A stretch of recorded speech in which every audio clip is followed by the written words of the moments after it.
السلام علیکم میرے عزیز و قارب، میرے عزیز و محب قارب بھی پیارے پاکستان کی سٹی آف لو لاہور سے۔ دوستو، آج جو میں کہانی آپ کو سنا رہا ہوں یہ بڑی عجیب و غریب کہانی ہے، اور اس کہانی میں ایک ایسی افتاد کا بیان میں کروں گا آخر میں، اور آپ لوگوں نے اس پر رائے بھی دینی ہے۔ میں بالکل ٹھیک جی، تھینک یو۔ تو میں نے کیا مشورہ دیا جس خاتون نے مجھے کال کی تھی، اور آپ کیا مشورہ دیں گے اپنے کمنٹس ضرور دیجیے گا۔ اور یہ ایک بڑا اہم مسئلہ ہے، ہماری جو رہتل بہتل ہے، ہماری جو روزمرہ کی زندگی ہے، اس میں یہ دیکھنے میں آتا ہے۔ ہوا دراصل یہ کہ مجھے یو کے سے کال آتی ہے، اور جب میں نے کال ریسیو کی تو مجھے پتہ چلا کہ اس طرف جو لڑکی ہے اس کا نام ناہید ہے، خاتون ہے، اور ناہید جو ہے وہ بہت تکلیف میں تھی، اور اس نے کہا افتخار بھائی میں نے آپ کا نمبر آپ کے پیج سے لیا ہے، میں آپ کی ویڈیوز دیکھتی ہوں اور مجھے میرے مسئلے کا ایک حل چاہیے۔ تو میں نے کہا جی بالکل بتائیے۔ تو ناہید نے جو مجھے کہانی سنائی وہ میں آپ کے گوش گزار کرتا ہوں۔ روات پنڈی کے قریب ایک علاقہ ہے، اور بہت زیادہ دور نہیں ہے وہ۔ تو ناہید جو ہے روات میں رہتی تھی، اور اس کی ایک سہیلی نمرا تھی۔ یہ دونوں روزانہ پنڈی جایا کرتے تھے یونیورسٹی میں پڑھنے کے لیے، اور شام کو چھٹی کے بعد اکثر یونیورسٹی کی جو بس تھی وہ کافی آگے تک ان کو چھوڑ دیتی تھی پنڈی سے باہر، اور پھر وہاں سے یہ لوکل میں بیٹھ کے آ جایا کرتی تھی روات۔ کہتی جی ایک دن ہم یونیورسٹی سے جب نکلے تو پتہ ہی چلا کہ کوئی ہڑتال ہے، وہ ٹرانسپورٹ اویلیبل نہیں ہے۔ کہتی ہم بڑی مشکل سے ہائی وے تک پہنچے جو جی ٹی روڈ ہے، وہاں تک جب پہنچے تو اس کے آگے کوئی جو پیسنجر بس یا ویگن وہ موجود نہیں تھی۔ تو کہتی میرے ساتھ نمرا تھی۔ نمرا اب ذرا تھوڑی سی تیز تھی اور اسپورٹس بھی کرتی تھی، اور ذرا کھلی ڈلی لڑکی تھی وہ۔ تو میں نے کہا کیا کریں نمرا اب؟ تو اس نے کہا کہ کام کرتے ہیں، یہاں سے لفٹ لیتے ہیں۔ کہتی بڑی شدید گرمی تھی، تقریباً 3:30 بجے کا وقت تھا، گلا خشک ہو رہا تھا، اور ہم ایک سٹاپ پہ کھڑے ہوئے تھے، اور یہ سیدھی سڑک روات کو جاتی تھی، لیکن ہمارے پاس کنوینس کوئی نہیں تھی۔ تو نمرا نے حرکت یہ کی کہ گاڑی آ رہی تھی اس کے آگے، اس نے ایسے کر کے اشارہ کیا لفٹ کے لیے، وہ گاڑی رک گئی۔ نمرا قریب گئی، یہ کچھ بات کی اس نے اس سے، میں اپنی جگہ پہ کھڑی رہی۔ تو نمرا آگے بیٹھ گئی، اس نے مجھے اشارہ کیا، انہوں نے کہا ناہید آ جاؤ۔ میں پیچھے بیٹھ گئی۔ کہتی اب میرا تعلق جس گھرانے سے ہے، ہمارے یہاں تو یہ بڑا معیوب سمجھا جاتا ہے کہ راہ جاتے اس طرح سے لفٹ لے لیجیے، لیکن نمرا تھوڑی سی دلیر تھی اس معاملے میں۔ کہتی جب میں گاڑی میں بیٹھی ہوں، ٹھنڈی گاڑی، اس کا بہترین اے سی چل رہا تھا، اور نمرا نے اس سے باتیں شروع کر دیں۔ نمرا نے اس کو بتایا کہ میرا نام نمرا ہے، اور اس نے بتایا جی کہ میرا نام ضیا ہے۔ تو نمرا نے بتایا کہ میں اور ناہید ہم روات میں رہتے ہیں۔ تو ضیا نے کہا جی میں بھی جہلم جا رہا ہوں، ویسے میں یو کے ہوتا ہوں۔ نمرا اس میں انٹرسٹ لینے لگ گئی، جبکہ ضیا بار بار مرر میں سے میری طرف پیچھے دیکھ رہا تھا۔ کہتی میں کبھی دائیں دیکھتی کبھی بائیں دیکھنے لگتی، لیکن کنکھیوں سے میں بھی اس کو دیکھ رہی تھی۔ اس کی گاڑی میں بڑی اعلیٰ ترین ایک خوشبو آ رہی تھی۔ اس نے بڑے خوبصورت رنگ کی ایک ٹی شرٹ پہن رکھی تھی، بڑا خوبصورت نوجوان تھا، اور اس کی عمر اس وقت 26 سال کے قریب تھی۔ السلام علیکم جی، کی حال ہے جناب؟ جیندے رہو۔ کہتی مجھے ضیا بہت پسند آیا، لیکن میں نے اس کا اظہار اپنی سہیلی سے نہیں کیا، اور میں جو سوال میرے ذہن میں آ رہے تھے وہ تمام سوالات جو ہیں وہ نمرا اس سے کرتی جا رہی تھی۔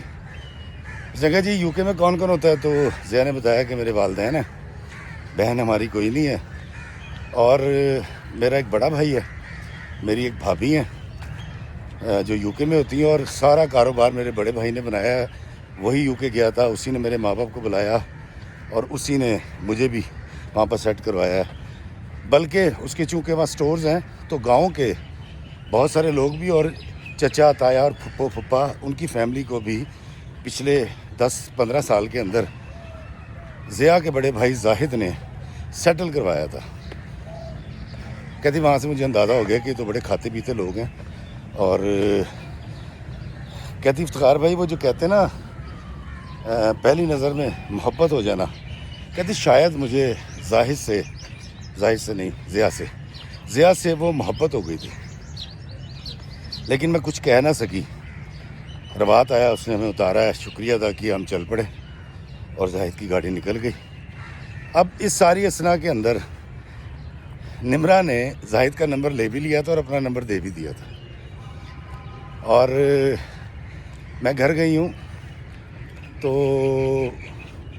مجھے بھوک نہیں لگ رہی تھی، حالانکہ میں بہت بھوکی تھی۔ میں نے پانی پیا اور اس کے بعد مجھے بھوک نہیں لگی۔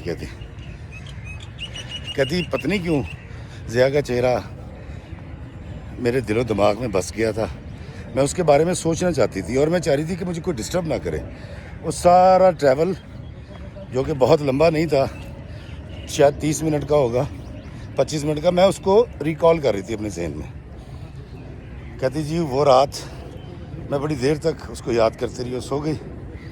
اگلے دن صبح میں نے جب ناشتہ کیا اور ہم نے یونیورسٹی کے لیے نکلے، نمرا نے مجھ سے ڈسکشن شروع کر دی۔ اس نے کہا جی میں نے اس کو میسیج کیا تھا اور اس کا نمبر UK کا ہے، وہ تمہارے بارے میں بہت پوچھ رہا تھا۔ کہتی میں نے اس کو کہا کہ خبردار، مجھے اس کے بارے میں کچھ بتانے کی ضرورت نہیں ہے۔ حالانکہ کہتی میں بہت خوش ہوئی کہ ضیاء میرے بارے میں پوچھ رہا تھا، کیونکہ وہ شیشے میں سے پیچھے بیٹھے ہوئے مجھے دیکھ بھی رہا تھا۔ کہتی 5 7 10 دن نمرا اور میرے درمیان ضیاء کی باتیں ہوتی رہیں، اور کہتی پتہ نہیں شاید میرے اندر اس کے لیے شدید محبت پیدا ہو گئی تھی، اس میں اضافہ ہوتا جا رہا تھا، اور میں اس سے بات کرنا چاہتی تھی، میں اس سے ملنا چاہتی تھی۔ آئی ڈونٹ نو کیوں میرے ساتھ ایسا ہو رہا تھا۔ کہتی میں اپنے جذبات کو قابو رکھ کے 10 15 دن ہم یونیورسٹی جاتے آتے رہے، اور ایک دن نمرا کہیں فون پہ بات کر رہی تھی یونیورسٹی میں، اور اس نے مجھے کہا کہ ہاں یہ بات کرو۔ تو کہتی میں نے فلو میں پکڑا، میں کہا ہیلو، تو سامنے سے آواز السلام علیکم ضیاء بات کر رہا ہوں۔ کہتی میرا تو دل دھک سے رہ گیا۔ میں کہا جی ضیاء کیسے ہیں آپ، اور آپ کا بہت شکریہ، اس دن آپ نے ہمیں لفٹ دی تھی۔ تو ضیاء نے کہا کہ لفٹ کی بات تو چھوڑیں، میں جو نمرا سے اکثر آپ کا ذکر کرتا ہوں وہ ذکر خیر آپ تک پہنچتا رہتا ہے۔ تو کہتے میں نے کہا ٹالنے کے لیے، میں نے کہا ہاں بہت شکریہ جی۔ تو کہتی ضیاء نے مجھے صاف کہا، اس نے کہا کہ اگر آپ بہتر سمجھیں، میرے والدین جو ہیں وہ ابھی پاکستان میں ہیں، میرے بھائی اور بھابھی بھی یہاں ہیں، ہم ایک شادی میں آئے تھے، تو میں اپنے والدین کو آپ کے رشتے کے لیے بھیجوں۔ کہتی میرا دل تو دھک سے رہ گیا، میں نے موبائل نمرا کو پکڑا دیا اور کپاہٹ سی طاری ہو گئی میرے پہ۔ حالانکہ میں کہنا چاہ رہی تھی کہ ہاں فوراً، لیکن میرے منہ سے ہی ادا نہیں ہوئے لفظ۔ جب فون کٹ گیا تو نمرا کو میں نے بتایا کہ وہ کہتا ہے مجھ سے وہ شادی کرنا چاہتا ہے۔ اس نے کہا لے اس سے اچھی کون سی بات ہے، میری نظر تھی اس کے اوپر، لیکن اگر وہ تجھے پسند کرتا ہے تو میں بیچ میں نہیں آؤں گی دوست، کر لے شادی، UK چلی جائے گی۔ کہتی نمرا ذرا تیز تھی، وہ اسی دن جب ہم واپس گئے یونیورسٹی سے، اس نے میری والدہ سے بات کی، والد سے بات کی، ان کو سمجھایا بجھایا، وہ بھی ریڈی ہو گئے۔ 3 دن بعد ضیاء کے گھر والے زاہد بھائی اور صفیہ بھابھی وہ آ گئے اور تلی دھراوا ہو گیا، اور یہ سب کچھ اتنی تیزی سے ہوا کہ اگلے 15 دن کے اندر میرا نکاح کر دیا گیا، اس نیت سے کہ ضیاء میرے ڈاکومنٹس لے جائے UK تاکہ میرا ویزا لگ سکے۔ کہتی افتخار بھائی میں اللہ سے جو مانگ رہی تھی نا وہ اس سے زیادہ دے رہا تھا اور زیادہ سپیڈ سے کا ہو رہا تھا یہ سارا کام۔ کہتی آنن فانن میرا نکاح ہو گیا اور ضیاء اور اس کی پوری فیملی واپس UK چلے گئے، اور ٹھیک 9 ساڑھے 9 مہینے کے بعد میں بھی UK چلی گئی۔ یہ لوگ یہاں پر آئے، میری رخصتی ہوئی، انہوں نے ایک ریسیپشن دیا ولیمہ کا، اور ولیمہ کے 4 دن کے بعد میں UK چلی گئی۔ کہتی وہاں میں گئی تو مجھے بہت خوشی ہوئی، ان کے خاندان کے بہت سارے لوگ جو پھپھی چچا تایا پاکستان میں شمولیت نہیں کر سکے تھے وہ سب شامل ہوئے، ایک ریسیپشن وہاں بھی ہوا۔ کہتی ضیاء طبیعت کا اتنا بہترین انسان، میری ساس، میرے سسر اور صفیہ بھابھی اتنی محبت مودت کر رہی تھی میرے ساتھ۔ کہتی زاہد بھائی ذرا غصیلے تھے اور وہ بس سر پہ ہاتھ پھیر کے اور بیٹا کیسے ہو یہ اتنی بات کرتے تھے۔ کہتی میں خوب گھومی، ضیاء نے مجھے یو کے دکھایا، ہم اسکاٹ لینڈ گئے، بڑے اچھے. کہہ رہی 3 مہینے 4 مہینے زندگی کے پہلے کہاں چلے گئے، کہتی کچھ نہیں پتہ. کہتی زندگی اس قدر خوبصورت ڈگر پہ آ گئی تھی، میرے پاس ہر آسائش تھی. کہتی میں اماں ابا کو 2 دن تک یاد نہیں کرتی تھی، فون نہیں کرتی تھی. مجھے میری ساس سسر اور سسرال والوں نے خاص طور پہ ضیاء نے اس قدر محبت تھی. کہتی میں اپنی قسمت میں رش کرنے لگ گئی اور مجھے یہ سب خواب سا لگنے لگا. اور کسی کی زندگی اتنی سہل، اتنی آسان، اتنی خوبصورت کیسے ہو سکتی ہے کہ گاڑیاں بھی ہیں، پیسہ بھی ہے. کہتی اس کے بعد تقریباً 8 ماہ کے بعد کہتی میں نے خود سے زاہد بھائی سے کہا کہ میں آپ کا کیش اینڈ کیری جوائن کرنا چاہتی ہوں. میں نے کہا بیٹا آ جاؤ. میں وہاں جا کے مینیجر ہو گئی اور میں نے وہیں سارا کام سیکھا، اسٹور کا سارا کام سیکھا، میری انکم شروع ہو گئی. کہتی میں بڑے آرام سے 3 مہینے کے بعد کہتی 1800 سے 2200 پاؤنڈ کما لیتی تھی. کہتی وہ پیسے میں نے اپنے ماں باپ کو بھیجنے شروع کر دیے. ضیاء کو کوئی اعتراض نہیں ہوا. اس نے کہا تمہیں اور چاہیے تم اور لے لو.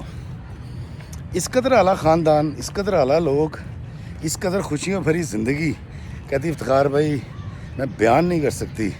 زاہد بھائی اور صفیہ بھابھی کا جھگڑا ہوتا تھا. ایک دن جب میں نے سنا تو وہ زاہد بھائی صفیہ بھابھی کو پیٹ بھی رہے تھے اور بانجھ کہہ کے پکار رہے تھے کہ تو بانجھ ہے، تو بانجھ ہے.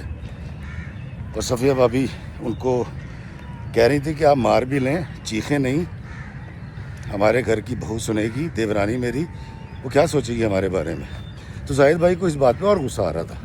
اچھا اس کی ایک وجہ یہ بھی تھی کہ صفیہ بھابھی بہت خوبصورت تھیں، زاہد بھائی ان کے مقابلے میں خوبصورت نہیں تھے. لیکن یہ سارا بزنس انہی کا تھا اور خاندان کے بہت سارے لوگوں کو اور رشتہ داروں کو UK انہوں نے سیٹل کروایا تھا اپنے کاروبار کے بلبوتے پہ.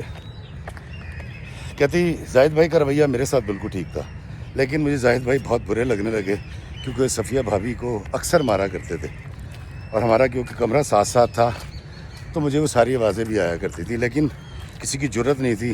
میرے ساس سسر کو بھی پتہ تھا، وہ بھی ہلکا سا اس کو ڈانٹ دیا کرتے تھے زاہد بھائی کو، لیکن وہ سنتے کسی کی نہیں تھے.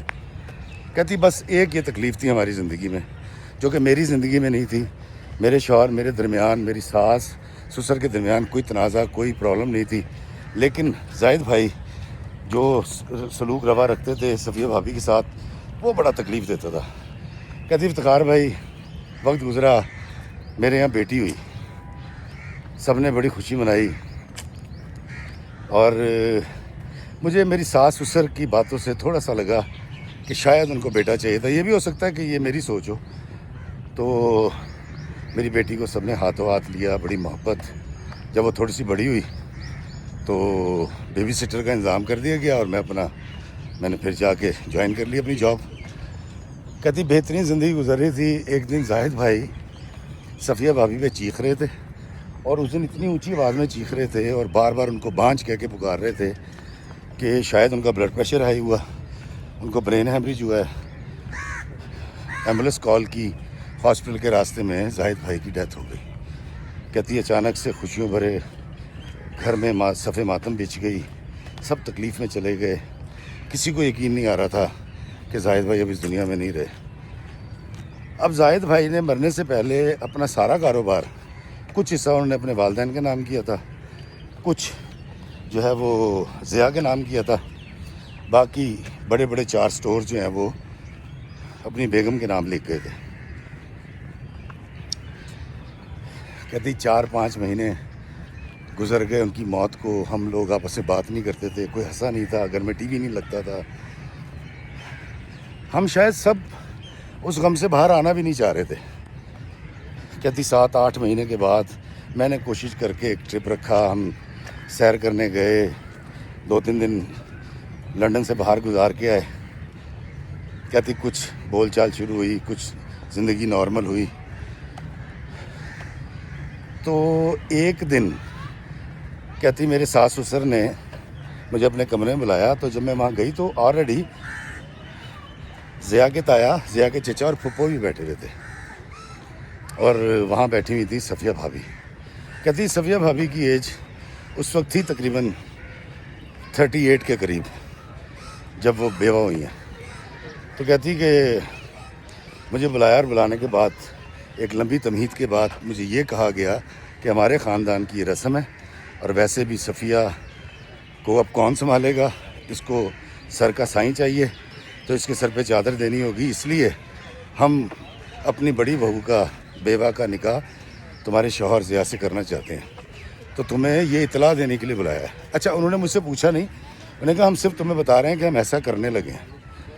کہتی مجھے بڑا شدید طیش آیا، میں وہاں سے نکلی، اپنے کمرے میں چلی گئی، روتی رہی۔ کہتی شام کو ضیاء آئے ہیں، تو انہوں نے کہا کیا ہوا، تو کہتی میں نے ساری بات بتائی کہ ایسے ایسے ایسے ایسے کہہ رہے ہیں۔ ضیاء نے کہا کہ ہاں ہمارے خاندان میں ایسے ہی ہوتا ہے، اور ایک دو واقعات میں بھی دیکھ چکا ہوں، لیکن اب کیا ہو سکتا ہے تم بتاؤ۔ تو کہتی میں نے کہا خدا کا واسطہ ہے صفیہ بھابھی سے شادی نہ کرنا۔ کہتی ضیاء میری بات مان گئے، انہوں نے ماں باپ سے بات کی، ماں باپ نے اس کو ڈانٹنا شروع کر دیا۔ انہوں نے کہا تمہارا دماغ خراب ہے، تمہاری بیوی کو ہم نے اس لیے بلا کے بتا دیا تھا کہ یہاں یو کے کی کونسل میں وہی تمہاری بیوی رہے گی، لیکن شرعی طور پہ تمہاری دوسری بیوی تمہاری بھابھی ہوگی۔ کہتی اس بات پر گھر میں جھگڑا شروع ہو گیا۔ میری ساس، میرے سسر جو میری تعریفیں کرتے نہیں تھکتے تھے، وہ میرے دشمن ہو گئے۔ ضیاء کی پھپھو، چچا، تایا ہر دوسرے تیسرے دن ہمیں سمجھانے آ جاتے مجھے۔ کہتی میں آدھی پاگل ہو گئی، کیونکہ ضیاء بھی اب یہی کہنے لگے تھے کہ تم مان جاؤ، دل سے قبول کر لو، مجھے اجازت دے دو، صفیہ بھابھی کا اور کوئی بھی نہیں، اس کے ماں باپ تو مر چکے تھے۔ کہتی ہمارے گھر کا سکون تباہ ہو گیا، خوشی کہاں گئی پتہ نہیں۔ کہتی میں دن رات روتی تھی، صفیہ بھابھی کی شکل سے کہتی مجھے نفرت ہو گئی، حالانکہ وہ بڑی متانت سے مجھ سے بات کرنے کی کوشش کرتی تھی، کام میں میرا ہاتھ بٹانے کی کوشش کرتی تھی، لیکن مجھے ان سے محبت نہیں رہی تھی۔ مجھے ایسا لگا کہ یہ ڈکیت ہے اور میرے سہاگ پہ ڈاکہ مارنا چاہ رہی ہے۔ کہتی میں شدید غصے میں تھی اور وقت گزرتا گیا۔ کہتی انہی دنوں نا شاید ڈپریشن کی وجہ سے، انزائٹی کی وجہ سے، کہتی مجھے پینک اٹیکس ہوئے۔ مجھے ڈاکٹر کے پاس لے کر گئے، مجھے انہوں نے دوائیاں دیں، میں 8-8 10-10 گھنٹے سوتی رہتی تھی، دماغ میں یہی چلتا رہتا تھا کہ میرا شوہر چھین جائے گا، میرا شوہر چھین جائے گا۔ اور کہتی شاید اسی بیماری کے اندر میرے اندر احساس پیدا ہوا کہ شاید میں بیمار اس لیے ہوئی ہوں کہ میں نے ایک بیوہ کو سہاگن ہونے سے روکا ہے اور موقع نہیں میں دے رہی، تو مجھے لگا کہ شاید یہ کوئی سزا ہے میرے لیے۔ کہتے پھر صفیہ بھابھی بھی اخلاق کی بڑی اچھی تھیں، میں نے دل پہ پتھر رکھ لیا، میں کہ چلو یہ تو بانجھ عورت ہے اور اب یہ کہاں جائے گی۔ کہتی میں نے پتنی افتخار بھی کیسے کر کے نا ضیاء کو اجازت دے دی کہ تم نکاح کر لو۔ کہتی جب میں نے اجازت دی ہے، 5 دن کے بعد ان کا نکاح تھا، ایک تقریب ہوئی، میں نے اس میں شرکت نہیں کی، اور صفیہ بھابھی بالکل اسی کمرے میں جہاں زاہد بھائی کے ساتھ رہتی تھی بیاہ کے اس ساتھ والے روم میں آ گئے۔ یہ مکان بھی زاہد بھائی کا تھا، اس طرح کے 2 مکان اور تھے، وہ بھی زاہد بھائی کے تھے جو اب صفیہ کے نام تھے۔ کہتی میں نے اس کو دلہن بنے نہیں دیکھا۔ اگلے دن صبح کو جب ان سے میری ملاقات ہوئی ہے تو میں بہت طیش میں اور بہت غصے میں تھی۔ کہتی میں نے کچھ الٹا سیدھا بھی صفیہ بھابھی سے بولا تھا، خیر میں نے کہتی ایڈجسٹ کر لیا، برداشت نہیں ہو رہا تھا مجھ سے، اور شادی ہونے کے بعد تو بالکل برداشت نہیں ہو رہا تھا کہ میرا شوہر بٹ گیا۔ حالانکہ ضیاء میری قدر کرتا تھا، زیادہ ٹائم میرے ساتھ سپینڈ کرتا تھا، 1 یا 2 بار ہفتے میں وہ صفیہ کو ٹائم دیتا تھا، لیکن اس کے باوجود کہتی کہ مجھ سے بالکل برداشت نہیں ہو رہا تھا۔ کہتی پھر کوئی 3 مہینے کے بعد یہ صفیہ کو لے کر کہیں یورپ چلے گئے سیر کرنے۔ کہتے جب واپس آئے تو صفیہ بھابھی پہچانی نہیں جا رہی تھی۔ کہتے انہوں نے بال ڈائی کر لیے تھے، اسکن ٹریٹمنٹ ہوا تھا، عمر سے 10 سال چھوٹی لگ رہی تھی، بلکہ کہتی اگر میں یہ کہوں نا کہ صفیہ مجھ سے زیادہ خوبصورت اور حسین لگ رہی تھی تو غلط نہیں ہوگا۔ اور جب وہ واپس آئی ہے تو اس نے خوشخبری یہ بھی سنائی کہ اللہ تعالیٰ نے اس کی گود ہری کر دی ہے۔ سارے خاندان میں خوشیاں، مٹھائیاں بٹی، اور کہتی صفیہ نے وقت پورا ہونے پہ ایک بیٹے کو جنم دیا۔ کہتی جب صفیہ کا بیٹا پیدا ہوا ہے، انہوں نے پروگرام بھی رکھے، کھانے کھلائے، صدقہ بانٹا گیا، اور میرے شوہر کی ساری توجہ صفیہ کی طرف ہوگی. اور اکبر نام رکھا بیٹے کا، اور میں دیکھ رہی تھی کہ میری حق تلفی شروع ہو گئی ہے. میرے شوہر کا سارا جھکاؤ اب صفیہ کی طرف تھا. اب 2 دن مجھے ملتے تھے اور 5 دن صفیہ کو ملتے تھے.